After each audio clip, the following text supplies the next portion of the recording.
Welcome. പ്രവാചകൻ മുഹമ്മദ് നബി തങ്ങളോടുള്ള തീവ്രമായ വിദ്വേഷം കാരണം ചരിത്രത്തിൽ പ്രസിദ്ധി നേടിയ ഒരു സ്ത്രീയാണ് ഉമ്മു ജമീൽ.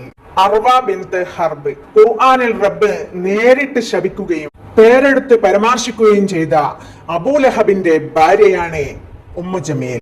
ഖുറൈശി തറവാട്ടുകാരിയായ അവർ അബൂലഹബിനൊപ്പം നിന്ന് പ്രവാചകനെ ദ്രോഹിക്കുന്നതിൽ വളരെ സന്തോഷം കണ്ടെത്തിയിരുന്നു. പ്രവാചകൻ നടന്നു പോകുന്ന വഴികളിൽ മുള്ളി വിതറിയും മറ്റും പ്രവാചകനെ ക്രൂരമായി മർദ്ദിച്ചിരുന്നു. മുത്തനബിയുടെ അമ്മായി ആയിരുന്ന ഇവർ ഉന്നത വംശജതയാണ് എന്നുള്ള അഹങ്കാരമുണ്ടായിരുന്നു. സൂറത്തുൽ മസദിൽ ഹമ്മാലത്തുൽ ഖതബ് വിറക് ചുമക്കുന്നവൾ എന്നും കള്ളം പറയുന്നവൾ എന്നും വിശേഷിപ്പിച്ചിരിക്കുന്നു. മുത്തനബിയെ പറ്റി കള്ളപ്രചരണങ്ങൾ പ്രചരിപ്പിക്കുന്നതിലും ഇവർ മുൻപന്തിയിലായിരുന്നു. അബൂബക്കർ സിദ്ദീഖ് റളിയല്ലാഹു അൻഹുവിനോട് ഉമ്മു ജമീൽ പറയുമായിരുന്നു, താങ്കളുടെ സുഹൃത്ത് എന്നെ പറ്റി അപവാദങ്ങൾ പ്രചരിപ്പിച്ച് കവിത എഴുതുന്നുണ്ടെന്ന്.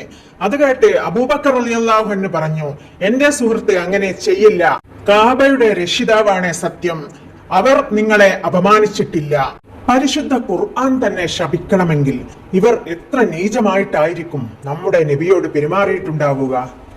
സൂറത്തുൽ മസദിൽ പരാമർശിക്കുന്നത് അബൂലഹബിന്റെ ഇരു കൈകളും നശിച്ചിരിക്കുന്നു, അവൻ നാശമടയുകയും ചെയ്തിരിക്കുന്നു.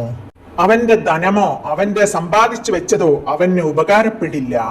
തീജാലകളുള്ള നരകാഗ്നിയിൽ അവൻ പ്രവേശിക്കുന്നതാണ്.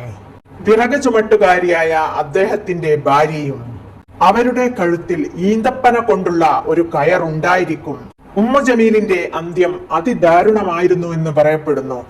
അഹങ്കാരവും വിദ്വേഷവും ഒരു മനുഷ്യനെ എത്രത്തോളം താഴ്ന്ന നിലയിലേക്ക് എത്തിക്കും എന്നതിന്റെ ഒരു പാഠമാണിത്.